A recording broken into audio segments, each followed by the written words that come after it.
All right, hi guys, we're back. I'm going to show you today the first step to making your color theory assignment project. And so here is what we're going to do. I'm going to show you first the things that you're going to need in order to do that. The first step, you're going to need to grab your materials. So I've got some pencils here that I found. They're nice and sharpened and ready to go. And then you're going to need to find something that you're going to use that you can use as a stencil.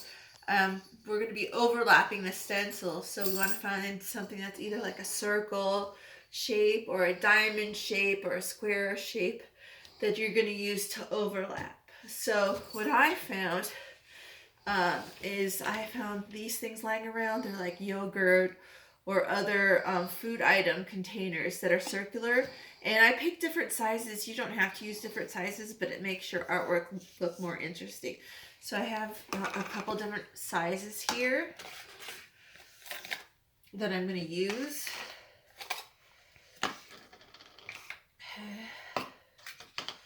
So I have these. And the first thing I'm going to do is I'm going to take it and hold it upside down on my paper.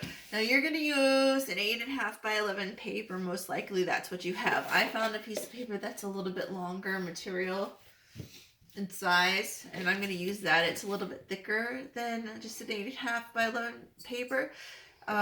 If you have something thicker than an 8.5 by 11 piece of paper, go ahead and use that. If not, that's okay too. Just work with what you have. So the first thing I'm going to do is I'm going to take this and put it on and decide where I want to put it on my paper. Okay. So what we're trying to do is overlap the circles.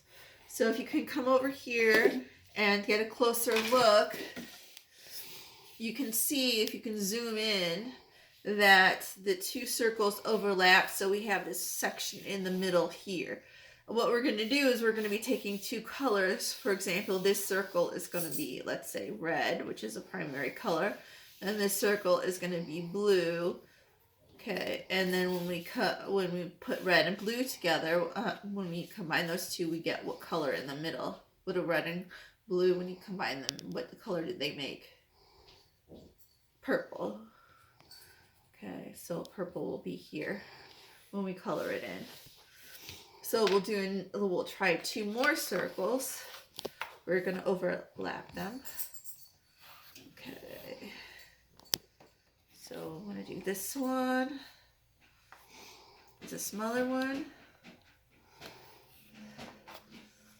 All right. And this one.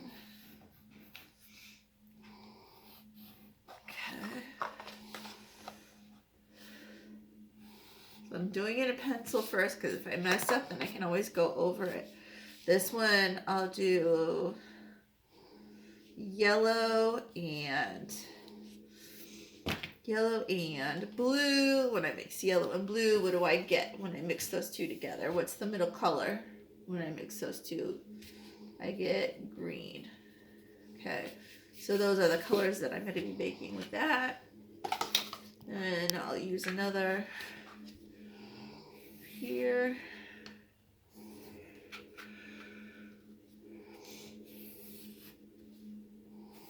Like that. And which one haven't we done yet? Red and yellow. When I mix red and yellow, I get what color? Orange. So orange would be in the middle here. So we could do that one over there. And then we could just, maybe we want to add another one here on top of that, a bigger one to that one. This one, we can make this one also red. So again, this would be orange, because we're trying to make a nice design here. This one we could put here. If we make this one blue, this would also be purple. Okay. And I'm labeling them so that way I don't get confused when it's time to do the coloring. Okay, because I do get confused. All right, so something like that. Do you want to get a close-up? So they can see the... All right, and that's it for the first step.